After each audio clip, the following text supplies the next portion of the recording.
The Wouldbegoods by E. Nesbit, Chapter 12, The Canterbury Pilgrims. The author of these few lines really does hope to goodness that no one will be such an owl as to think from the number of things we did when we were in the country that we were wretched, neglected little children whose grown-up relations sparkled in the bright haunts of pleasure and whirled in the giddy what's-its-name of fashion, while we were left to weep forsaken at home. It was nothing of the kind, and I wish you to know that my father was with us a good deal, and Albert's uncle, who is really no uncle of ours, but only of Albert next door when we lived in Lewisham, gave up a good many of his valuable hours to us. And the father of Denny and Daisy came now and then, and other people, quite as many as we wished to see. And we had some very decent times with them and enjoyed ourselves very much indeed. Thank you. In some ways, the good times you have with grown-ups are better than the ones you have by yourselves. At any rate, they are safer. It is almost impossible then to do anything fatal without being pulled up short by a grown-up ere the deed is done. And if you are careful, anything that goes wrong can be looked on as the grown-up's fault. But these secure pleasures are not so interesting to tell about as the things you do when there's no one to stop you on the edge of the rash act. It is curious, too, that many of our most interesting games happened when grown-ups were far away. For instance, when we were pilgrims. It was just after the business of the benevolent bar, and it was a wet day. It is not easy to amuse yourselves indoor on a wet day, as older people seem to think, especially when you are far removed from your own home and haven't got all your own books and things. The girls were playing Halma, which is a beastly game. Noel was writing poetry. H.O. was singing I Don't Know What to Do to the tune of Canaan's Happy Shore. It goes like this and is very tiresome to listen to. I don't know what to do. I don't know what to do. It is beastly rainy day and I don't know what to do. The rest of us were trying to make him shut up. We put a carpet bag over his head, but he went on inside it. And then we sat on him, but he sang under us. We held him upside down and made him crawl head first under the sofa. But when, even there, he kept it up, we saw that nothing short of violence would induce him to silence. So we let him go. And then he said we had hurt him, and we said we were only in fun. And he said if we weren't, he wasn't. And ill feelings might have grown up even out of a playful, brotherly act like ours had been. Only Alice checked the Halma and said, "Let dogs delight. Come on, let's play something." Then Dora said, "Yes, but look here, now we're together, I do want to say something. What about the Wouldbegoods Society?" Many of us groaned, and one said, "Hear, hear." I will not say which one, but it was not Oswald. "No, but really," Dora said, "I don't want to be preachy, but you know we did say we'd try to be good. And it says in a book I was reading only yesterday that not being naughty is not enough. You must be good, and we've hardly done anything. The Golden Deed book's almost empty." "Couldn't we have a book of leaden deeds?" said Noel, coming out of his poetry. "Then there'd be plenty for Alice to write about if she wants to, or brass, or zinc, or aluminum deeds.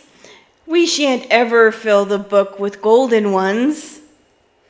H.O. had rolled himself in the red tablecloth and said Noel was only advertising us to be naughty, and again peace waved in the balance. But Alice said, "Oh, H.O., don't. He didn't mean that, but really and truly I wish wrong things weren't so interesting. You begin to do a noble act, and then it gets so exciting, and before you know where you are doing something wrong as hard as you can lick. And enjoying it too, Dick said. I'm very curious, Denny said, but you don't seem to be able to be certain inside yourself whether what you're doing is right if you happen to like doing it. But if you don't like doing it, you know quite well. I only thought of that just now. I wish Noel would make a poem about it. I am, Noel said. It began about a crocodile, but it is finishing itself up quite different from what I meant it to at first. Just wait a minute. He wrote very hard, while his kind brothers and sisters and his little friends waited the minute he had said, and then he read. The crocodile is very wise. He lives in the Nile with little eyes. He eats the hippopotamus too, and if he could, he would eat up you. The lovely woods and starry skies he looks upon with glad surprise. He sees the riches of the East, and the tiger and lion, kings of beasts. So let all be good and beware of saying shan't and won't and don't care.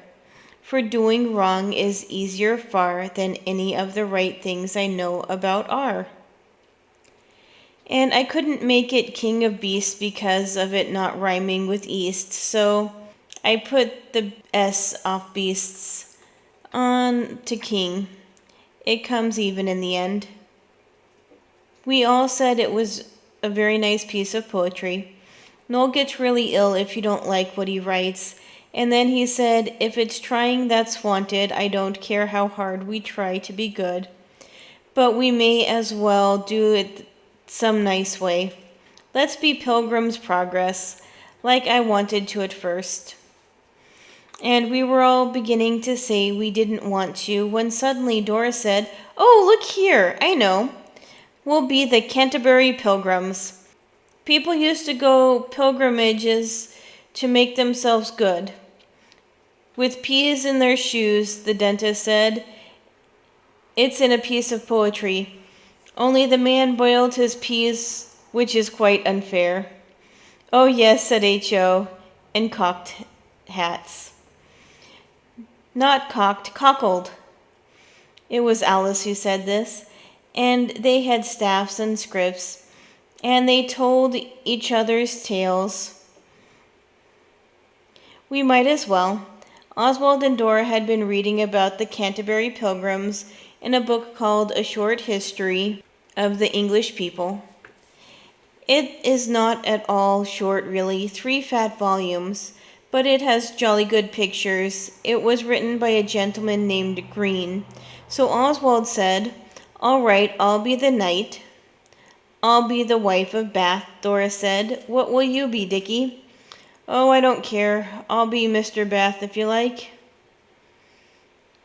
We don't know much about the people, Alice said. How many were there? 30, Oswald replied, but we needn't be all of them. There's a nun priest. Is that a man or a woman? Oswald said he could not be sure by the picture, but Alice and Noel could be it between them, so that was settled.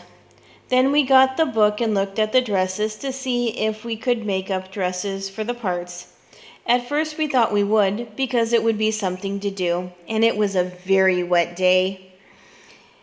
But they looked difficult, especially the millers. Denny wanted to be the miller, but in the end he was the doctor, because it was next door to dentist, which is what we call him for short.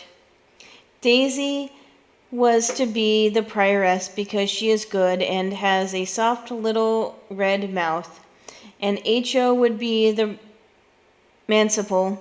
I don't know what that is, because the picture of him is bigger than most of the others, and he said manciple was a nice portmanteau word, half Mandarin and half disciple.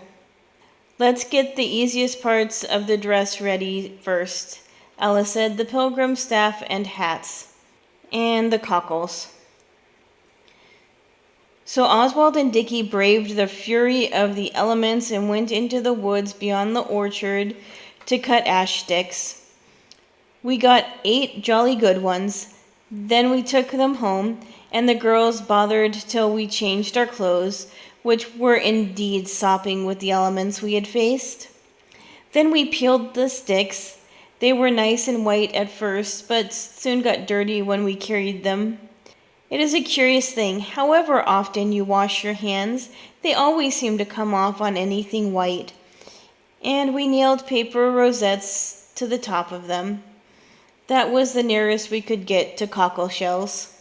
And we may as well have them there as on our hats, Alice said. And let's call each other by our right names today just to get into it. Don't you think so, Knight? Yay, nun priest. Oswald was replying, but Noel said she was only half the nun priest. And again a threat of unpleasantness darkened the air. But Alice said, "Don't be a piggy-wiggy, Noel dear. You can have it all. I don't want it. I'll just be a plain pilgrim, or Henry who killed Becket." So she was called the Plain Pilgrim, and she did not mind. We thought of cocked hats, but they are warm to wear, and the big garden hats that make you look like pictures on the covers of plantation songs did beautifully. We put cockle shells on them. Sandals we did try with pieces of oilcloth cut to the shape of soles and fastened with tape. But the dust gets into your toes so, and we decided boots were better for such a long walk. Some of the pilgrims who were very earnest decided to tie their boots with white tape across outside to pretend sandals. Denny was one of those earnest palmers. As for dresses, there was no time to make them properly, and at first we thought of nightgowns, but we decided not to, in case people in Canterbury were not used to that sort of pilgrim nowadays. We made up our minds to go as we were, or as we might happen to be next day. You will be ready to believe we hoped the next day would be fine. It was. Fair was the morn when the pilgrims arose and went down to breakfast. Albert's uncle had had brekker early, and was hard at work in his study. We heard his quill squeaking when we listened at the door. It is not wrong to listen at doors when there is only one person inside, because nobody would tell itself secrets aloud when it was alone. We got lunch from the housekeeper, Mrs. Pettigrew. She seemed almost to like us to go out and take our lunch with us, though I should think it must be very dull for her all alone. I remember, though, that Eliza, our late general at Lewisham, was just the same.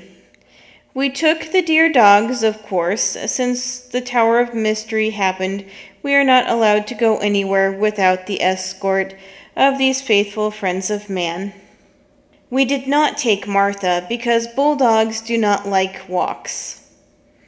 Remember this if you ever have one of those valuable animals. When we were all ready with our big hats and cockle shells and our staves and our tape sandals, the pilgrims looked very nice. "Only we haven't any scripts," Dora said. "What is a script?" "I think it's something to read, a roll of parchment or something." So we had old newspapers rolled up and carried them in our hands. We took the Globe and the Westminster Gazette because they are pink and green. The dentist wore his white sand shoes, sandaled with black tape and bare legs. They really looked almost as good as bare feet. "We ought to have peas in our shoes," he said, but we did not think so. We knew what a very little stone in your boot will do, let alone peas. Of course, we knew the way to Canterbury, because the old Pilgrims Road runs just above our house. It's a very pretty road, narrow and often shady. It is nice for walking, but carts do not like it because it is rough and rutty. So there is grass growing in patches on it. I have said that it was a fine day, which means that it was not raining, but the sun did not shine all the time. "'Tis well, O knight," said Alice, "that the orb of day shines not in what's its name? Splendor." "Thou sayest sooth, plain pilgrim," replied Oswald. "'Tis jolly warm even as it is." "I wish I wasn't two people," Noel said. "It seems to make me hotter. I think I'll be a reeve or something."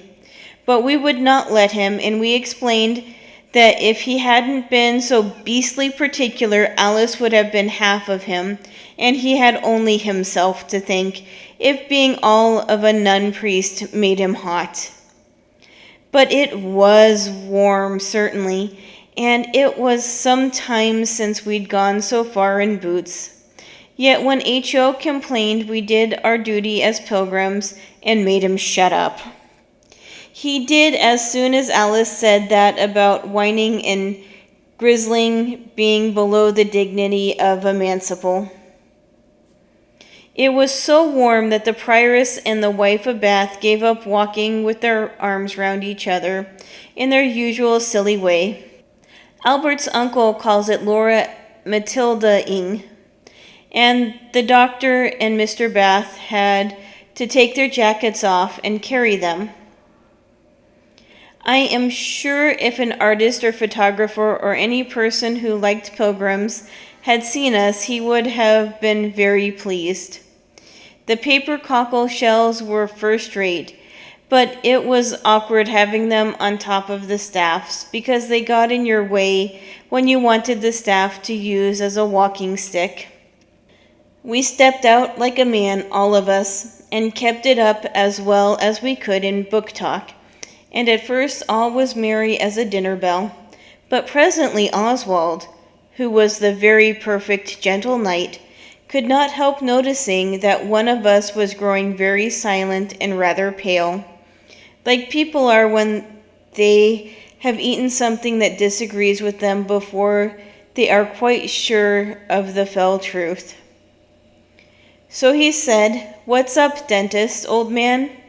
quite kindly, and like a perfect knight, though of course he was annoyed with Denny.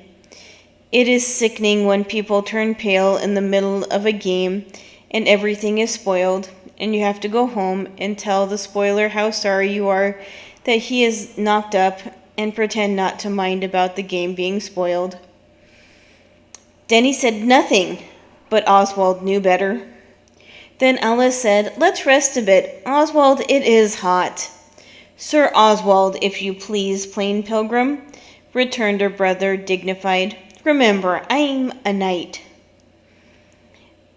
So then we sat down and had lunch, and Denny looked better. We played adverbs and 20 questions and apprenticing your son for a bit in the shade, and then Dickie said it was time to set sail if we meant to make the port of Canterbury that night. Of course, pilgrims reck not of ports, but Dickie never does play the game thoughtfully. We went on. I believe we should have got to Canterbury all right and quite early, only Denny got paler and paler, and presently Oswald saw, beyond any doubt, that he was beginning to walk lame. "Shoes hurt you, dentist?" he said, with a kind, striving cheerfulness. "Not much. It's all right," returned the other.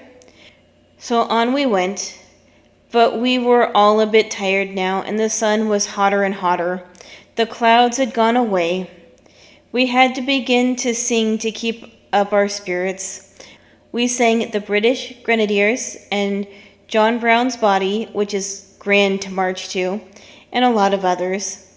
We were just starting on "Tramp, tramp, tramp, the boys are marching," when Denny stopped short. He stood first on one foot and then on the other, and suddenly screwed up his face and put his knuckles in his eyes and sat down on a heap of stones by the roadside. When we pulled his hands down, he was actually crying. The author does not wish to say it is babyish to cry.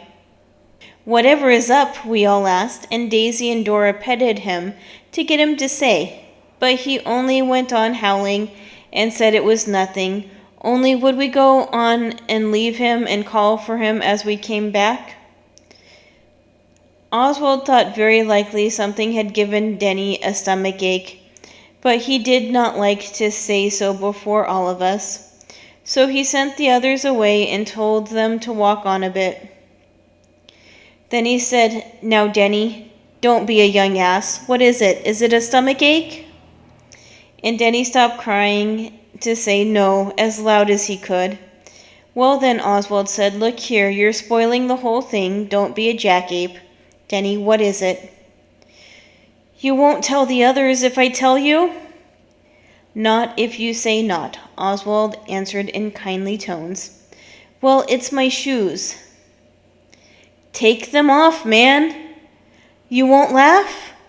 "No," cried Oswald so impatiently that the other looked back to see why he was shouting. He waved them away and, with humble gentleness, began to undo the black tape sandals. Denny let him, crying hard all the time. When Oswald had got off the first shoe, the mystery was made plain to him. "Well, of all the—" he said in proper indignation. Denny quailed, though he said he did not, but then he doesn't know what quailing is, and if Denny did not quail, then Oswald does not know what quailing is either. For when Oswald took the shoe off, he naturally chucked it down and gave it a kick, and a lot of little pinky yellow things rolled out, and Oswald looked closer at the interesting sight, and the little things were split peas. "Perhaps you'll tell me," said the gentle knight with politeness of despair, "why on earth you've played the goat like this?" "Oh, don't be angry," Denny said, and now his shoes were off. He curled and uncurled his toes and stopped crying. "I knew Pilgrims put peas in their shoes, and oh, I wish you wouldn't laugh." "I'm not," said Oswald, still with bitter politeness. "I didn't want to tell you. I was going to, because I wanted to be better than all of you. And I thought if you knew I was going to, you'd want to too. And you wouldn't when I said it first. So I just put some peas in my pocket and dropped one or two at a time into my shoes when you weren't looking." In his secret heart, Oswald said, "Greedy young ass." For it is greedy to want to have more of anything than other people, even goodness. Outwardly, Oswald said nothing. "You see," Denny went on, "I do want to be good, and if pilgriming is to do you good, you ought to do it properly. I shouldn't mind being hurt in my feet if it would make me good forever and ever. And besides, I wanted to play the game thoroughly. You always say I don't." The breast of the kind Oswald was touched by these last words. "I think you're quite good enough," he said. "I'll fetch back the others. No, they won't laugh." And we all went back to Denny, and the girls made a fuss with him. But Oswald and Dickie were grave and stood aloof. They were old enough to see that being good was all very well. But after all, you had to get the boy home somehow. When they said this as agreeably as they could, Denny said, "It's all right. Someone will give me a lift." "You think everything in the world can be put right with a lift," Dickie said, and he did not speak lovingly. "So it can," said Denny, "when it's your feet. I shall easily get a lift home." "Not here you won't," said Alice. "No one goes down this road, but the high road's just round the corner, where you see the telegraph wires." Dickie and Oswald made a sedan chair and carried Denny to the high road, and we sat down in a ditch to wait. For a long time nothing went by but a brewer's dray.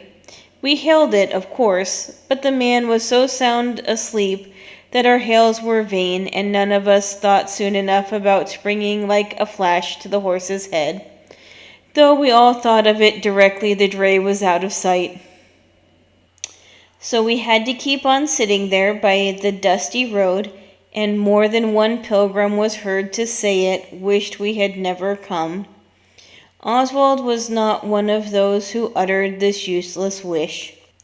At last, just when despair was beginning to eat into the vital parts of even Oswald, there was a quick tapping of horses' feet on the road, and a dog-cart came into sight with a lady in it all alone. We hailed her like the desperate shipwrecked mariners in the longboat hailed the passing sail. She pulled up. She was not a very old lady, 25 we found out afterwards her age was, and she looked jolly. "Well," she said, "what's the matter?" "It's this poor little boy," Dora said, pointing to the dentist, who had gone to sleep in the dry ditch with his mouth open as usual. "His feet hurt him so, and will you give him a lift?" "But why are you all rigged out like this?" asked the lady, looking at our cockle shells and sandals and things. We told her. "And how has he hurt his feet?" she asked, and we told her that. She looked very kind. "Poor little chap," she said. "Where do you want to go?" We told her that too. We had no concealments from this lady. "Well," she said, "I have to go on to, what's its name?" "Canterbury," said H.O. "Well, yes, Canterbury," she said. "It's only about half a mile. I'll take the poor little pilgrim, and yes, the 3 girls.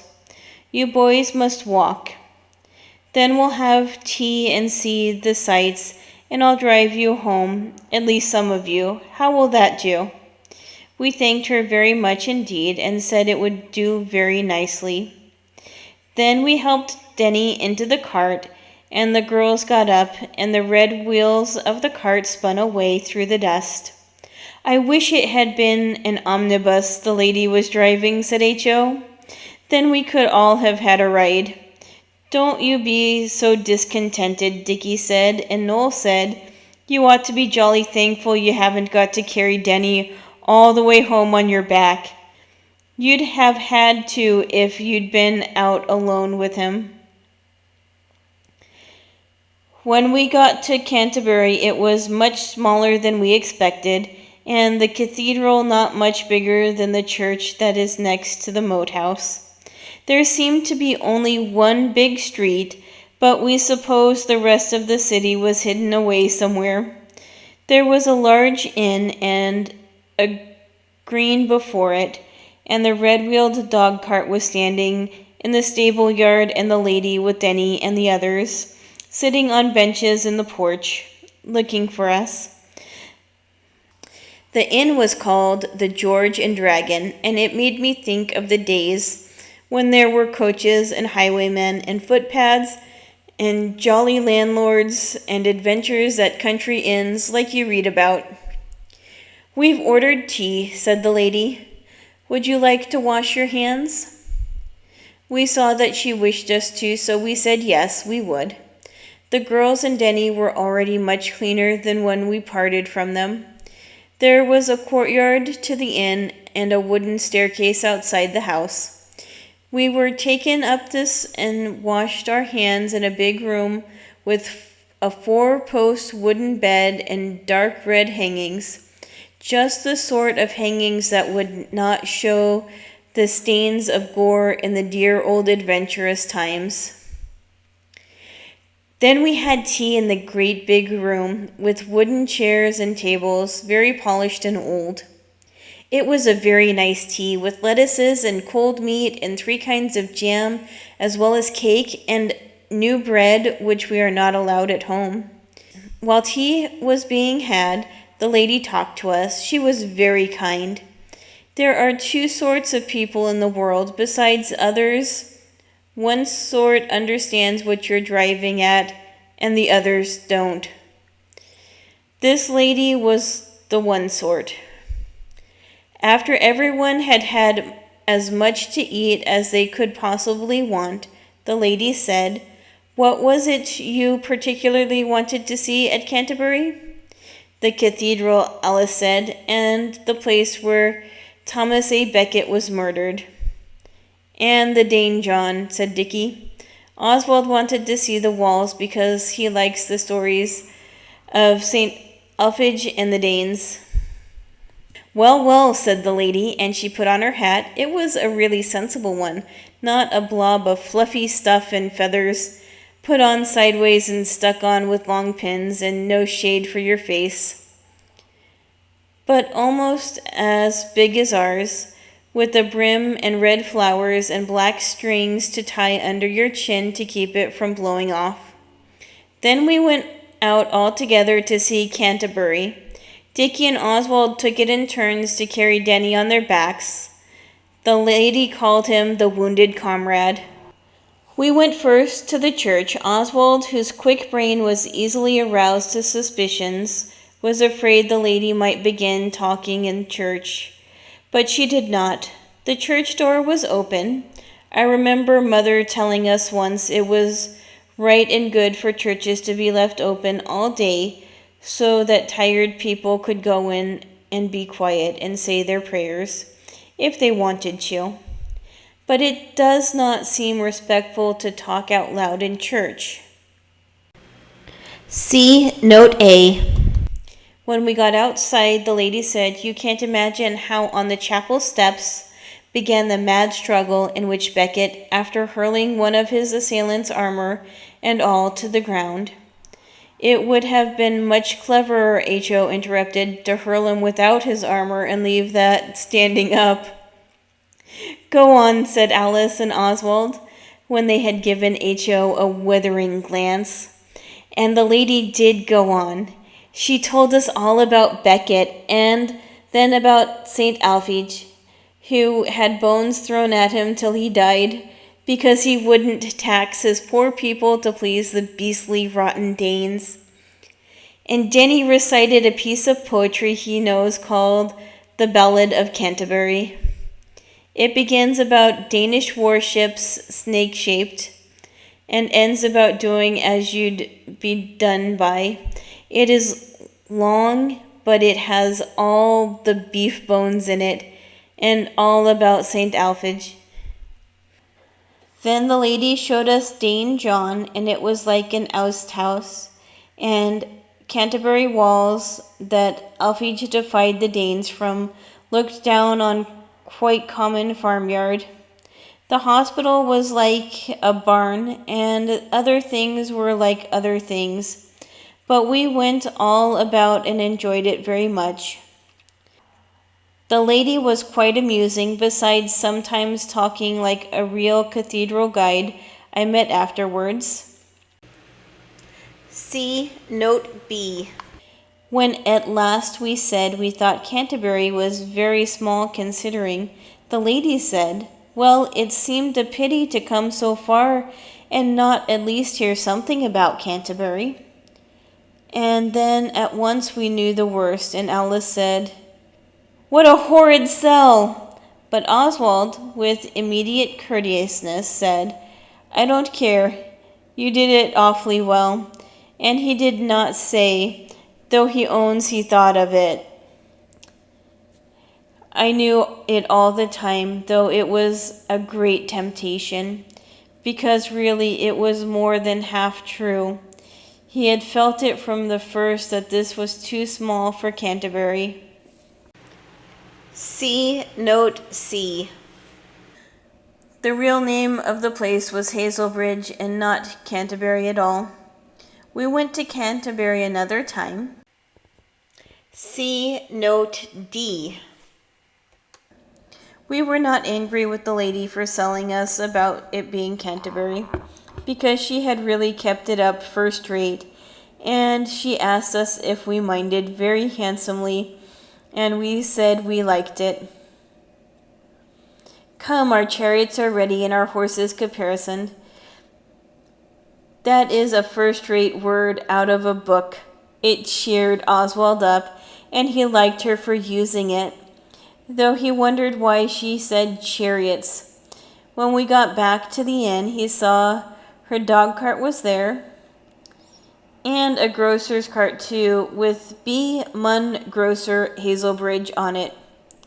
She took the girls in her cart, and the boys went with the grocer. His horse was a very good one to go, only you had to hit it with the wrong end of the whip. But the cart was very bumpy. The evening dews were falling, at least I suppose so, but you do not feel dew in a grocer's cart. When we reached home, we all thanked the lady very much and said we hoped we should see her again some day. She said she hoped so. The grocer drove off, and when we had all shaken hands with the lady and kissed her, according as we were boys or girls or little boys, she touched up her horse and drove away.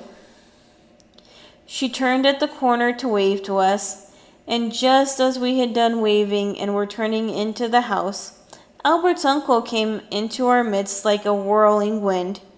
He was in flannels, and his shirt had no stud at the neck, and his hair was all rumpled up and his hands were inky, and we knew he had left off in the middle of a chapter by the wildness of his eyes. "Who was that lady?" he said. "Where did you meet her?" Mindful as ever of what he was told, Oswald began to tell the story from the beginning. "The other day, protector of the poor," he began, "Dora and I were reading about the Canterbury Pilgrims." Oswald thought Albert's uncle would be pleased to find his instructions about beginning at the beginning had borne fruit, but instead he interrupted. "Stuart, young duffer, where did you meet her?" Oswald answered briefly in wounded accents, "Hazelbridge." Then Albert's uncle rushed upstairs 3 at a time, and as he went he called out to Oswald, "Get out my bike, old man, and blow up the back tire."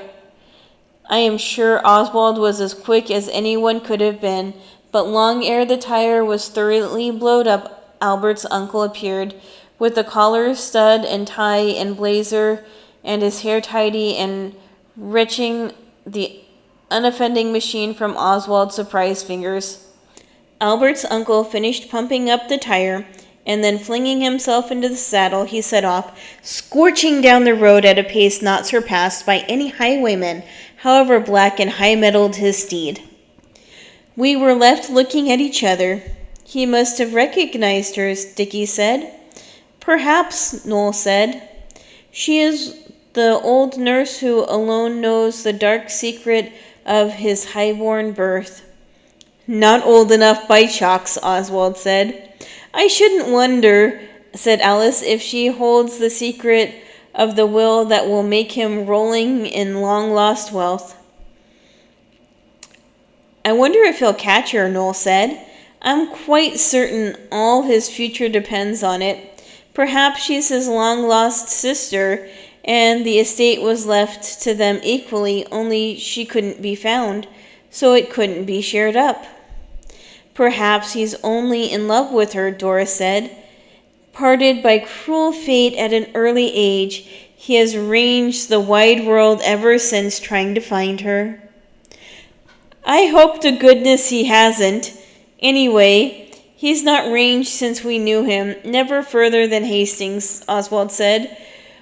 "We don't want any of that rot." "What rot?" Daisy asked, and Oswald said, "Getting married and all that sort of rubbish." And Daisy and Dora were the only ones that didn't agree with him. Even Alice owned that being bridesmaids must be fairly good fun. "It's no good. You may treat girls as well as you like, and give them every comfort and luxury, and play fair just as if they were boys. But there is something unmanly about the best of girls. They go silly, like milk goes sour, without any warning." When Albert's uncle returned, he was very hot, with a beaded brow, but pale as the dentist when the peas were at their worst. "Did you catch her?" H.O. asked. Albert's uncle's brow looked black as the cloud that thunder will presently break from. "No," he said. "Is she your long-lost nurse?" H.O. went on, before we could stop him. "Long-lost grandmother? I knew the lady long ago in India," said Albert's uncle, as he left the room, slamming the door in a way we should be forbidden to. And that was the end of the Canterbury pilgrimage. As for the lady, we did not then know whether she was his long-lost grandmother that he had known in India or not, though we thought she seemed youngish for the part. We found out afterwards whether she was or not, but that comes in another part.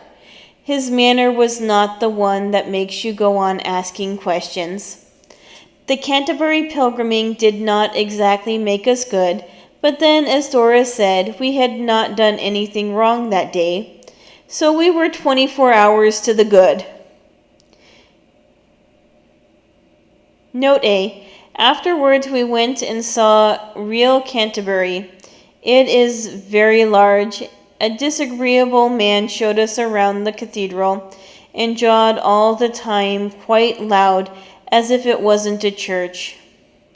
I remember one thing he said. It was this: "This is the Dean's Chapel." It was the Lady Chapel in the wicked days when people used to worship the Virgin Mary. And H.O. said, "I suppose they worship the Dean now?" Some strange people who were there laughed out loud. I think this is worse in church than not taking your cap off when you come in, as H.O. forgot to do, because the cathedral was so big he didn't think it was a church. Note B. See Note C. Note C. See Note D. Note D. See Note E. Note E. See Note A. This ends the Canterbury Pilgrims.